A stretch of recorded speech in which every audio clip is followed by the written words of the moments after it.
I ran away from my home at 17 after my parents and step-siblings' constant neglect and bullying. My name is Harper, and I am 36 years old now, but the scars from my childhood still burn fresh sometimes. At 17, I ran away from a home filled with neglect and cruelty from my parents and step-siblings. Now 19 years later, they have suddenly reached out claiming my mom is dying and seeking reconciliation. I never expected my own wife Sarah would betray me by siding with them, arranging a surprise reunion in our home, humiliating me in the worst way. The ultimate betrayal, discovering it, was all a sick prank to trick me into letting them back into my life. Let me know where you are watching from and hit that like and subscribe button if you have ever had to cut toxic family out of your life for your own sanity. Before everything fell apart, there were moments of happiness in my early childhood. Until I was about 7, life felt somewhat normal. My father worked as a successful attorney at a prestigious firm in Boston. He was ambitious and hardworking, which meant he was rarely home. But when he was, he would bring me small gifts and read me bedtime stories. My mother, Stephanie, was initially a loving parent who stayed at home to raise me. She would bake cookies with me on rainy afternoons and take me to the park where we would feed ducks together. But even in those early years, I remember the tension growing. The arguments between my parents started as hushed disagreements behind closed doors, but gradually escalated into full-blown shouting matches that would wake me in the night. I would hide under my pink flowered comforter, clutching my stuffed rabbit, trying to block out the sounds of their fighting. When I turned 8, everything changed. My father announced he was leaving, and my mother crumpled before my eyes. The divorce was ugly. I remember sitting in a cold office with a lady who asked me questions about which parent I wanted to live with. How could I choose? But the court decided that I would primarily live with my mother, with weekend visits to my father. After the divorce finalized, my mother changed. The woman who once sang while making breakfast became a shell, often staring blankly at the wall, a glass of wine in hand by early afternoon. Her resentment grew like a shadow over our home. She would look at me sometimes and say, "You have his eyes," as if it was an accusation, a reminder of her pain that she could not escape. My weekend visits with Dad were awkward and stilted. He had moved into a sleek downtown apartment that felt more like a hotel than a home. He would try to pack too many activities into our limited time together, but I could see his mind was elsewhere, often answering work calls or checking emails throughout our outings. Sometimes he would forget which weekend was his, and I would sit on the front steps of our house with a small overnight bag waiting for hours until my mother would finally open the door, her face a mixture of anger and vindication. As the years passed, I tried desperately to please my mother to make her smile again. I would clean the house without being asked, get perfect grades, and try to make her laugh with silly jokes I had heard at school. But nothing seemed to break through the wall she had built. School events went unattended, dinner was often whatever I could find in the fridge, and conversations became one-word answers. I developed coping mechanisms to deal with the growing loneliness. Reading became my escape, the library a sanctuary where I could disappear into other worlds. I started keeping a journal, pouring my feelings onto the pages when there was no one to listen. I created elaborate stories with my imaginary friends, giving them the loving responses I craved. My father became increasingly distant as his career flourished. Our weekends together grew fewer, with cancellations due to important cases or business trips. When we did see each other, the gap between us had widened so much that we felt like strangers trying to maintain a connection neither of us knew how to nurture. I existed in a limbo between two worlds, belonging fully to neither. In my mother's home, I was a painful reminder of a failed marriage. In my father's life, I was an obligation that competed with his ambition. Neither place felt like home, and I was just 10 years old when I realized I was fundamentally alone. Everything shifted again when my mother met Richard at a corporate event for the insurance company, where she had recently started working as an administrative assistant. She came home that night looking more alive than I had seen her in years, chattering excitedly about the distinguished man who had asked for her number. Richard was a regional manager, divorced like her, but with 2 children of his own. Their romance was a whirlwind. Within 3 months, he was a constant presence in our home. I was cautiously hopeful, seeing my mother smile again, watching her fuss over her appearance and sing in the shower. When Richard proposed after just 5 months of dating, I thought perhaps this was our chance at having a complete family again. I remember the day I met his children. My mother had dressed me in an uncomfortable frilly dress and lectured me for an hour about making a good impression. "This is important, Harper. These are going to be your new brother and sister." Jessica was 15, tall and poised with perfect straight hair and an expression that evaluated and dismissed me in seconds. Thomas was 13, athletic and loud, barely acknowledging my existence, as he immediately turned on the television and sprawled across our couch like he already owned it. The wedding was held at Richard's Country Club, an elaborate affair that seemed designed to impress his colleagues rather than celebrate love. I was assigned a minor role as a flower girl, despite being 10 years old and feeling too old for the part. During the reception, I sat alone at a table near the back, watching my mother dance and laugh with her new husband, while Jessica and Thomas surrounded themselves with friends from their school. No one seemed to notice or care when I slipped outside to sit by the ornamental pond for most of the evening. Moving into Richard's house in the suburbs was supposed to be exciting. My new room was bigger than my old one, with a bay window overlooking the backyard. But from the beginning, it was clear I was an outsider.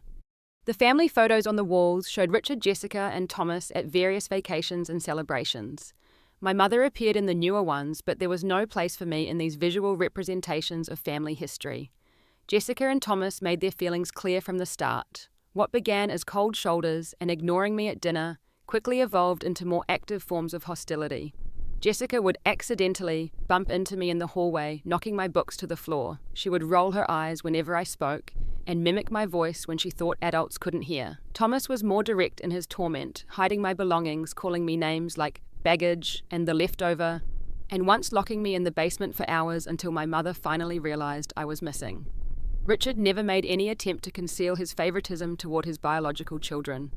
He would lavish them with expensive gifts, take them shopping for whatever they wanted, and beam with pride at their accomplishments, whether it was Jessica's mediocre performance in a school play or Thomas's participation on the junior varsity football team. When I brought home a certificate for highest grade in science, Richard barely glanced at it before asking Thomas about his upcoming game. What hurt the most was my mother's transformation. She seemed to be auditioning for the role of perfect wife and stepmother to Richard's children, while her own daughter became an afterthought. She would rush to attend Thomas's games and Jessica's dance recitals, but was too busy for my school's science fair, where my project won first place. When Jessica complained about having to share the upstairs bathroom with me, my mother quickly offered up the solution that I could use the small half bath near the laundry room instead. The first time Jessica destroyed something of mine, I ran to my mother in tears. I had saved my allowance for months to buy a delicate glass unicorn figurine, only to find it shattered on my bedroom floor. My mother sighed, looking annoyed at the interruption. "It was probably an accident, Harper. Stop being so dramatic and trying to cause problems between the children." That was the moment I realized that in this new family configuration, I was completely on my own. As months passed, I became the household scapegoat. If something went missing, I was accused of taking it. If there was a mess, I must have made it. If Thomas got a bad grade, it was because I had distracted him from studying.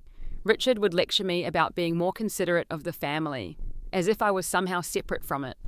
My grades began to suffer as the stress at home intensified. I had always been a straight A student, but by 6th grade I was bringing home C's and even a D in math, a subject I had previously excelled in. My English teacher, Mrs. Patterson, noticed the change and asked to speak with me after class one day. "Is everything all right at home, Harper?" she asked gently. I opened my mouth to tell her everything, but then closed it again. What would be the point? Who would believe me over the perfect suburban family image my stepfather and mother had crafted? So I smiled and lied, saying I was just having trouble adjusting to the harder curriculum. Mrs. Patterson didn't look convinced, but she didn't push further. The high school years were when the abuse truly escalated from neglect to active cruelty. As I entered freshman year at 14, I had already become withdrawn and intensely private. I had learned that drawing attention to myself at home only made me a target, so I tried to become invisible, eating quickly at family meals before retreating to my room, speaking only when directly addressed. But Jessica, now a senior, and Thomas, a sophomore, seemed to take my very existence as a personal affront. Jessica had developed a reputation as one of the popular girls at our school, and having a stepsister who didn't fit her image was apparently unacceptable. She started spreading rumors about me at school, telling people I was mentally unstable, and warning new students to stay away from me. She told girls in my grade that I had stolen things from her room, that I read her diary, that I was obsessed with her in a way that made everyone uncomfortable. Suddenly, the few casual friendships I had managed to form, despite my guarded nature, began to dissolve. Thomas's bullying took on a more physical dimension. He was now considerably larger than me, having grown into his athletic frame, and he used that physical presence to intimidate me. He would stand in doorways, blocking my path, forcing me to squeeze past him, while he made inappropriate comments about my body. He would grab my arm hard enough to leave fingerprint bruises when no adults were looking. Once he accidentally spilled his entire soda over my laptop, destroying the essay I had been working on for weeks. When I told my mother and Richard, they suggested I should have been more careful about where I left my computer. What made this period particularly painful was that my mother and stepfather had moved beyond passive neglect to active participation in the emotional abuse. My mother would criticize everything from my appearance to my interests, comparing me unfavorably to Jessica. Why can't you put some effort into how you look like Jessica does? Or Jessica never gives her parents this kind of trouble. Richard would make cutting remarks disguised as jokes at my expense during dinner, and when I didn't laugh along, he would accuse me of having no sense of humor. I was systematically excluded from family activities. When they planned vacations, I would often discover they had arranged for me to stay with a distant relative or neighbor. We thought you wouldn't enjoy Disney World. You've always been so negative about family activities. My mother would say, though, I had never been given the option to join them. For holidays, my gifts were afterthoughts, if they existed at all, while Jessica and Thomas received exactly what they had asked for. The incidents that broke my heart were too numerous to count, but some stand out in my memory with painful clarity. On my 16th birthday, I came downstairs to find no acknowledgement of the day, no card, no small gift wrapped in colourful paper. When I quietly mentioned that it was my birthday, my mother looked startled, then guilty, before quickly saying she had been too busy planning Thomas's upcoming football banquet to remember.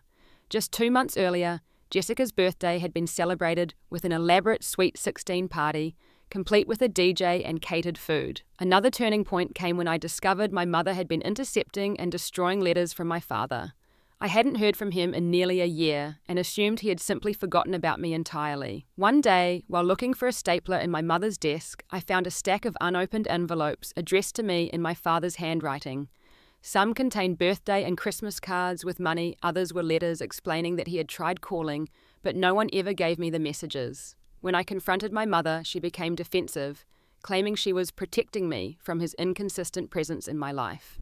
I later learned she had also told him I didn't want to see him anymore, effectively severing my relationship with the only other parent I had. The most devastating blow came when I learned that the college fund my father had established for me had been drained and reallocated. I had been counting on that money for college, knowing it was my ticket to escape. One night, I overheard Richard and my mother discussing finances. We've already used Harper's college fund for Jessica's car and Thomas's sports camps, Richard said.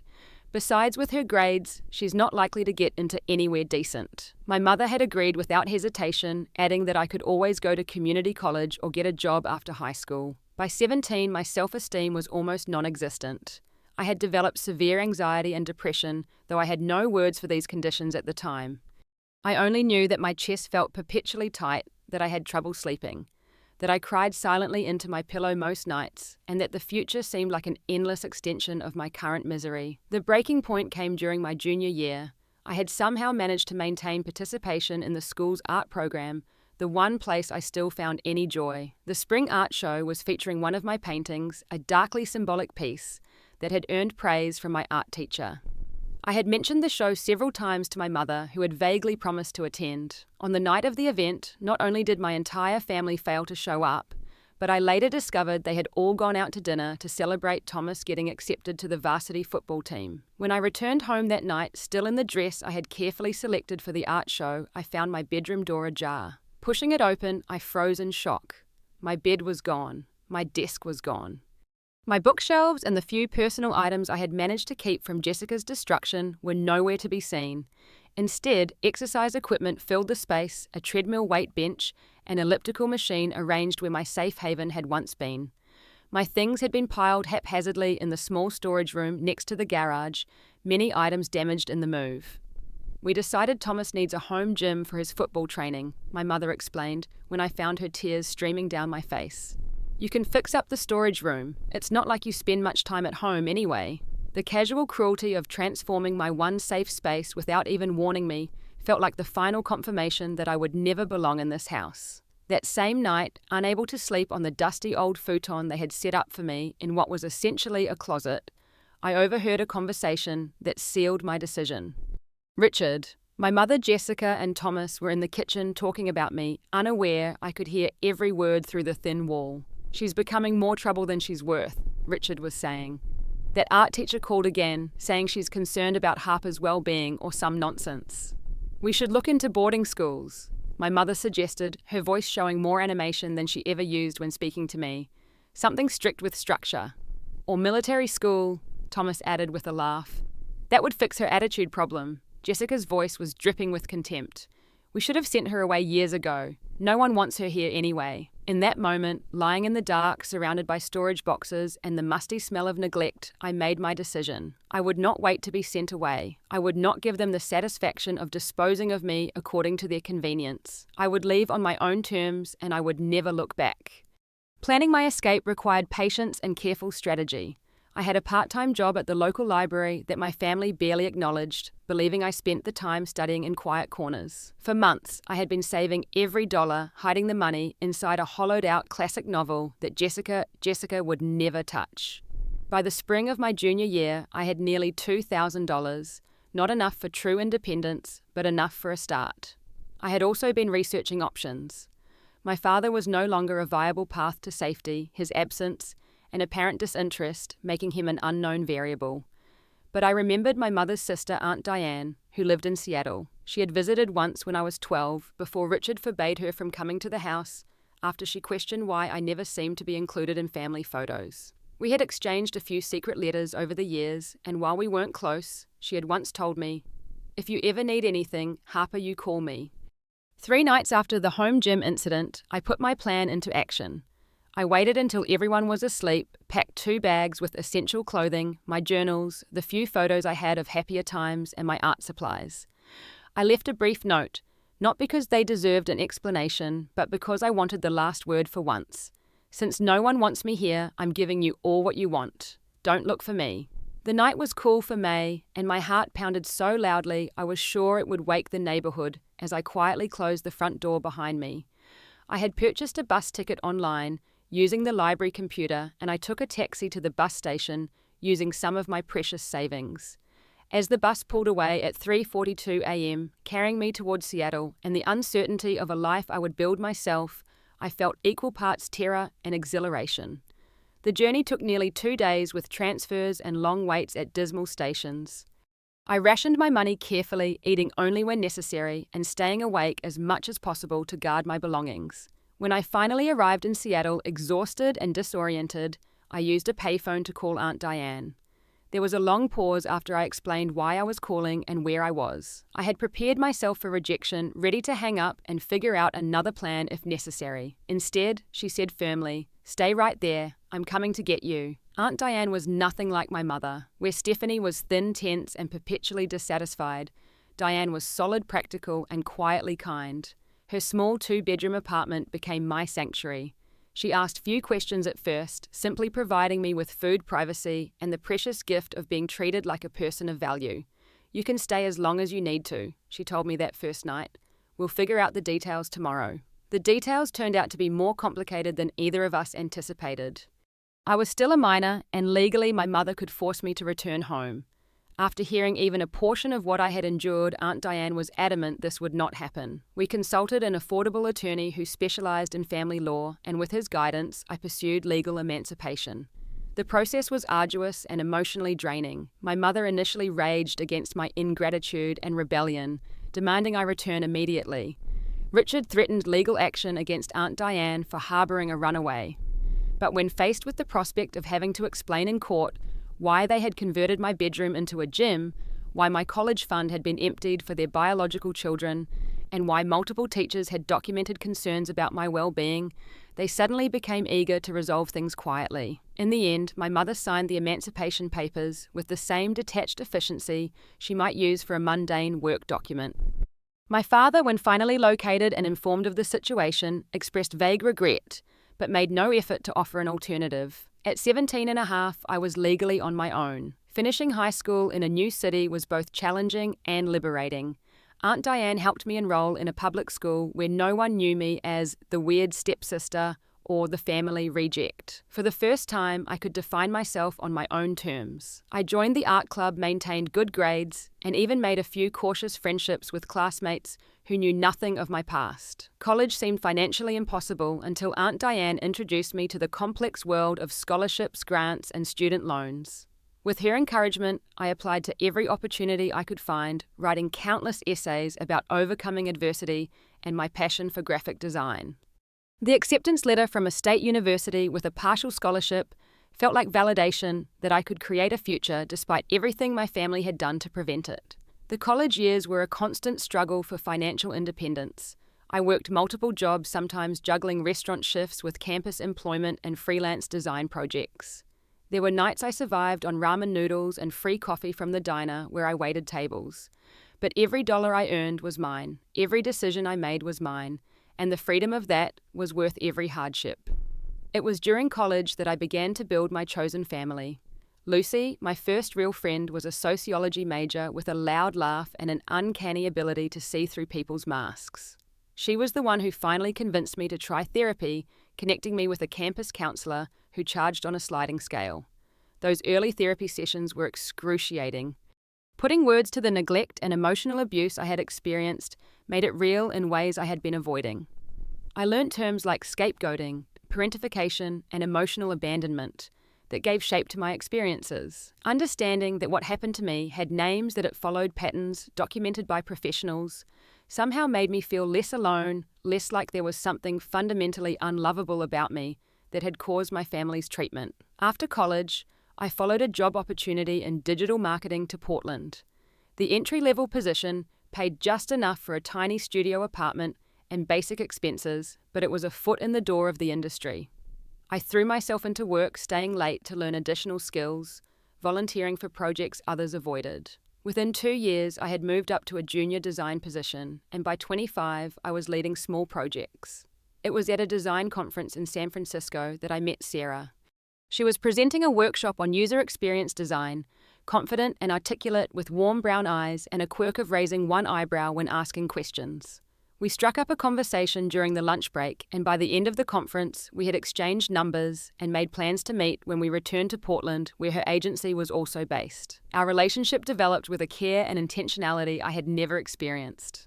Sarah really listened when I spoke. She noticed small things like how I tensed up when asked about my family, and she didn't push. On our 5th date, sitting in a quiet corner of a neighborhood restaurant, I decided to trust her with pieces of my past. I don't have contact with my family, I explained, eyes fixed on my water glass. They weren't good people, and being around them wasn't safe for me. Sarah reached across the table and gently took my hand. Thank you for telling me. That must have been incredibly difficult, but it sounds like you made the right choice for yourself. Over the following months and years, I shared more of my story with Sarah as trust between us grew.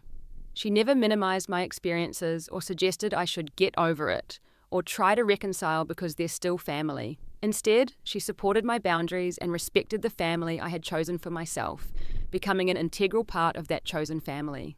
After 3 years together, Sarah proposed during a weekend trip to the Oregon coast, presenting a simple, elegant ring as waves crashed against the shore. I want to build a life with you, she said. A home where you always feel safe and valued. Our wedding was small, just our closest friends and Aunt Diane, who had become more of a mother to me than Stephanie ever was. We created our own traditions, wrote our own vows, and promised to protect each other's hearts.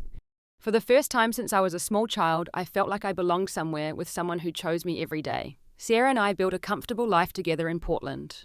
We bought a small craftsman-style house that we gradually renovated, creating spaces that reflected both our tastes. My career in graphic design flourished as I moved into a creative director position at a respected agency.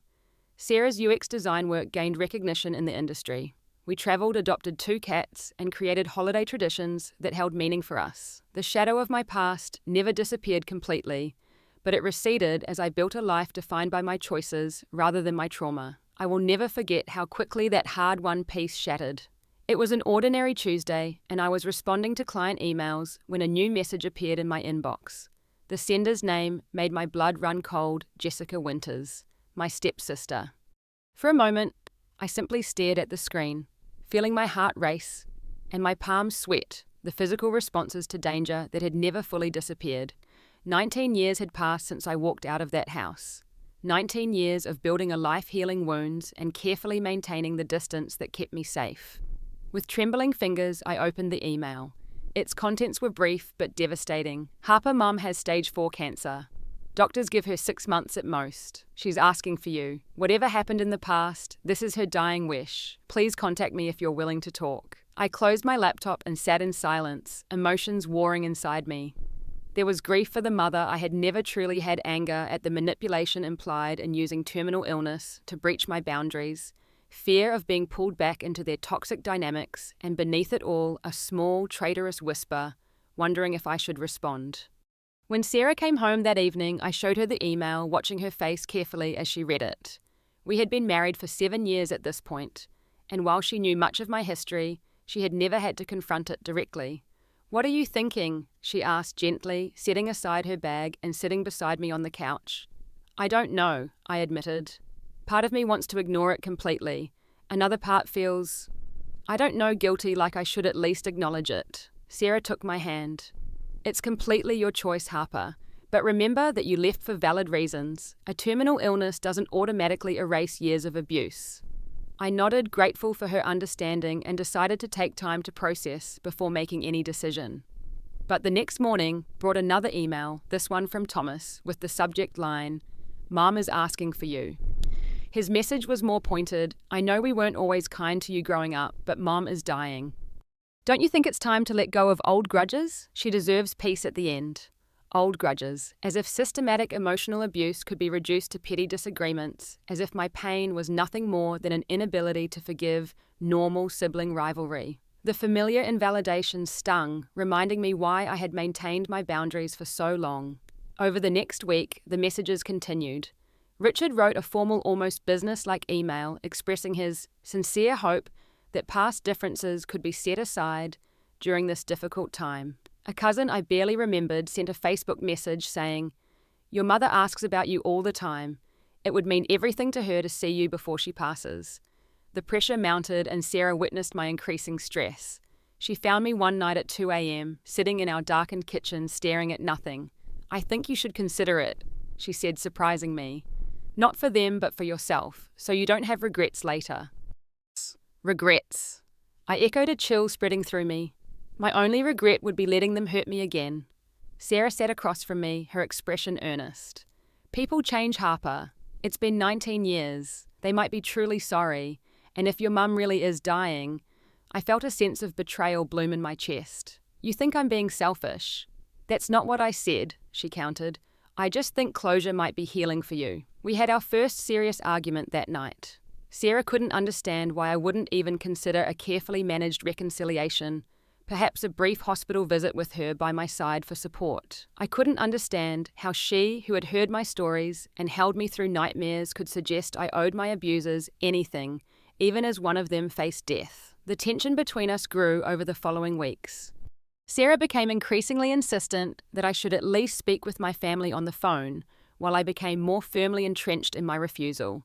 What she saw as an opportunity for healing, I recognized as a vulnerability that my family would undoubtedly exploit. Then came the packages, cards, and flowers addressed to me at our home address that my family should not have known. When I demanded to know how they had obtained it, Sarah's guilty expression told me everything. "You've been talking to them," I asked, voice barely above a whisper. "Behind my back. I just thought if I could understand the situation better, I could help you make the right decision," she admitted. Jessica seemed so genuinely remorseful when we spoke. The betrayal cut deep. My wife, the person I trusted most in the world, had secretly established communication with the very people who had caused me such profound harm. She had given them personal information, listened to their version of events, and worst of all, believed them. "There is no right decision here except the one that keeps me safe," I said, fighting to keep my voice steady. "And that was my decision to make, not yours." The final blow came on a Saturday afternoon. I had gone for a long walk to clear my head after another tense morning with Sarah. When I returned home, I opened the front door to find my mother, Richard, Jessica, and Thomas sitting in my living room, Sarah serving them tea as if they were welcome guests. I froze in the doorway, unable to process the sight of my abusers in the home that had been my safe haven. My mother looked thinner than I remembered, but showed no obvious signs of illness. Richard had aged considerably, his once dark hair now completely grey. Jessica and Thomas were adults now, both bearing the polished appearance of financial comfort. "Harper," my mother said, rising from the couch with her arms outstretched. "Finally!" I backed away, my breathing becoming rapid and shallow. The room seemed to tilt around me as panic flooded my system. "What are they doing here?" I managed to ask Sarah, who stood uncertainly between us holding a teapot. "I thought," she began, "I thought if you just saw them, talk to them in person." "You had no right," I whispered, then louder. "You had no right!" Richard stood, using his most authoritative voice, the one that had preceded countless humiliations during my adolescence. "Now, Harper, there's no need for dramatics. We've come a long way to see you."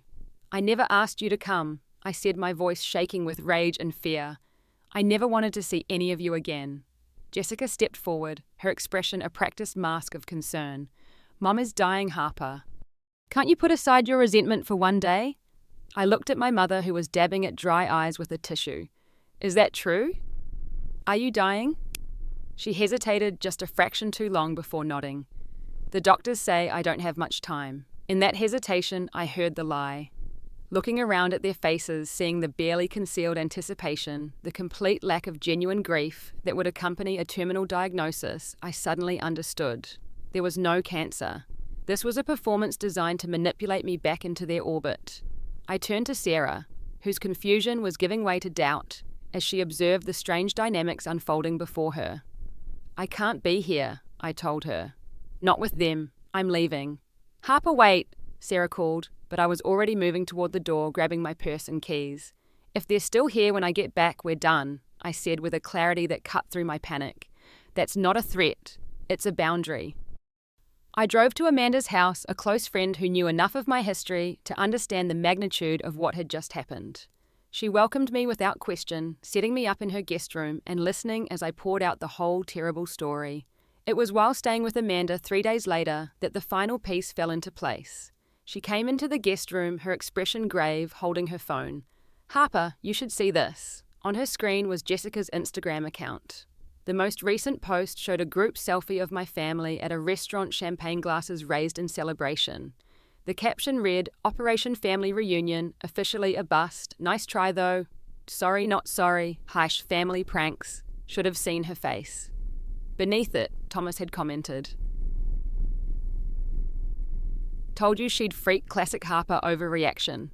The cancer story was genius, though gotta give Mum credit for selling it. My mother had replied, "Thought for sure she'd fall for it after all these years."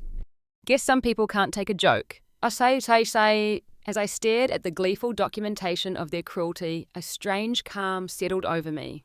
The doubts that had plagued me, the guilt Sarah had tried to nurture, the question of whether I was being unfair in maintaining my boundaries, all evaporated. Here was irrefutable proof that they had not changed, that their capacity for deliberate harm remained intact, that my instincts to protect myself had been correct all along.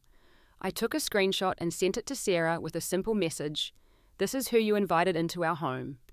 Her response came minutes later, a single word, "Oh God." The days that followed were among the most difficult of my adult life. I remained at Amanda's, unable to face returning to the home that had been violated by my family's presence. Sarah called and texted constantly, her messages evolving from defensive justifications to horrified apologies as she fully grasped the magnitude of her betrayal. "I had no idea they were lying about the cancer," she wrote. "I thought I was helping you avoid regret. I'm so sorry, Harper." But her apologies, while seemingly sincere, couldn't erase the fundamental breach of trust. She had not only disbelieved me about the nature of my family, but had actively conspired with them behind my back. She had given them our address information about our lives, and ultimately access to me without my consent. The safe home we had built together no longer felt safe. I scheduled an emergency session with my therapist, Dr. Lynn, who had helped me work through much of my childhood trauma over the years. She created space for me to process both the renewed trauma of facing my abusers and the fresh wound of my wife's betrayal. "What Sarah did was a serious violation of your boundaries," Dr. Lynn acknowledged. "You have every right to feel betrayed." "I don't know if I can ever trust her again," I admitted. She knew everything they did to me, and she still chose to believe them over me. After a week at Amanda's, I finally agreed to meet Sarah at a neutral coffee shop. She was already waiting when I arrived, looking pale and sleep-deprived, clutching her mug like a lifeline. "Thank you for coming," she said, as I sat down across from her. "I'm not ready to come home." I began cutting straight to the heart of the matter. "I don't know when or if I will be." Sarah nodded, tears filling her eyes. "I understand. What I did was unforgivable." "Why?" I asked the question that had been burning inside me. "Why didn't you trust me about them? Why did you go behind my back?" She stared into her coffee shoulders, slumped. "I thought I knew better. I grew up in a family where we fought but always made up, where family meant forgiveness no matter what. I couldn't imagine parents actually being as cruel as you described." She looked up, meeting my eyes. "But I should have trusted you. Your experience was real, even if it was outside my understanding. They made it all up, Sarah. The cancer, the deathbed reconciliation, all of it. It was a game to them, a prank to see if they could still control me after all these years." "I know," she whispered. "I saw the post, I reported it and blocked all of them, but that doesn't undo what I did." In the weeks that followed, I moved into a small, furnished apartment while trying to decide what my future would look like. My family, having achieved their goal of causing chaos in my life, escalated their harassment.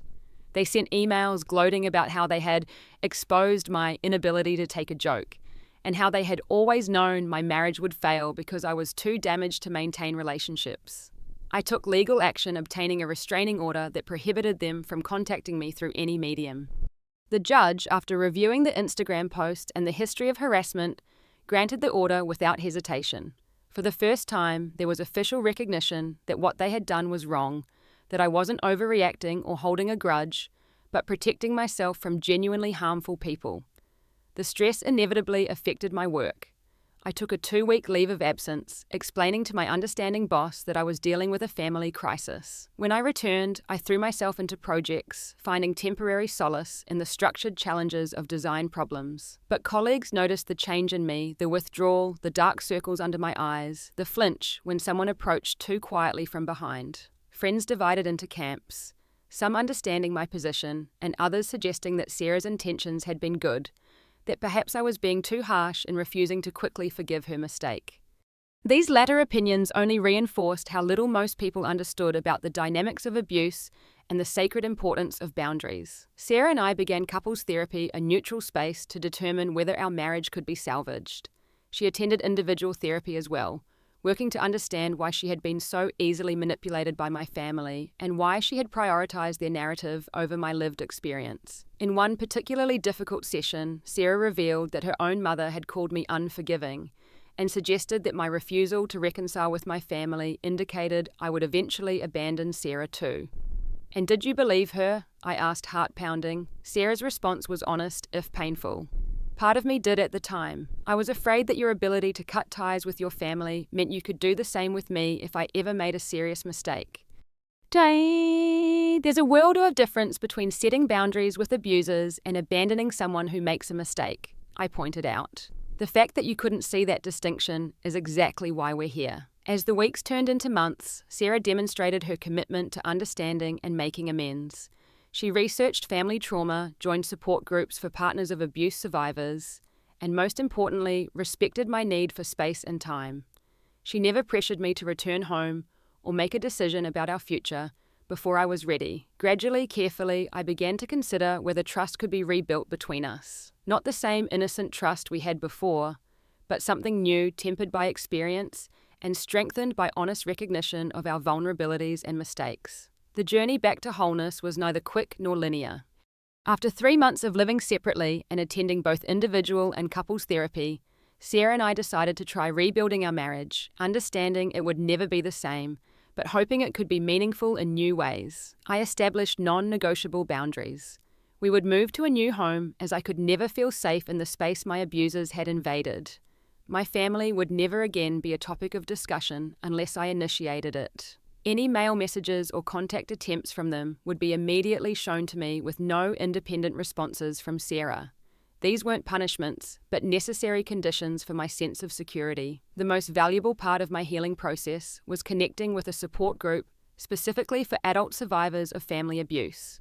Hearing others' stories that echoed my own experiences provided validation I hadn't realized I still needed. Group members understood instinctively why I had run away at 17, why I maintained no contact for 19 years, and why Sarah's betrayal cut so deeply. Your boundaries aren't just preferences, they're survival mechanisms, explained Nia, a woman in her 50s, who had cut contact with her abusive parents decades earlier. People who haven't lived through what we have don't understand that these boundaries keep us alive. Sarah began her own parallel journey of growth. Through therapy, she confronted uncomfortable truths about her belief systems around family obligation and her tendency to minimize others' pain when it didn't match her experience. She learned about the concepts of flying monkeys and triangulation, coming to understand how skillfully my family had manipulated her into becoming their unwitting accomplice. I keep thinking about how easily I played into their hands, she admitted during a couples session. They knew exactly which buttons to push, exactly what to say, to make me think I was helping you by betraying you. That's what makes them dangerous, I explained. They've had a lifetime to perfect their tactics. One significant moment in our healing came when Sarah decided to write me a letter taking full accountability without excuses or expectations. I failed you in the most fundamental way, Vai, she wrote. I promised to be your safe harbor, and instead I led the storm right to our door. I cannot undo that harm, but I can promise to spend every day learning how to be worthy of your trust again, whether or not you choose to give it. The letter moved me deeply, not because it magically erased the hurt, but because it showed me Sarah was doing the difficult internal work necessary for genuine change. She wasn't just sorry she got caught, or sorry for the consequences, but genuinely sorry for the action itself and committed to understanding why she had made such a devastating choice. 6 months after the incident, we moved into a new house in a different neighborhood. The process of choosing a home together again this time, with a deeper understanding of each other's needs, became a kind of therapy in itself.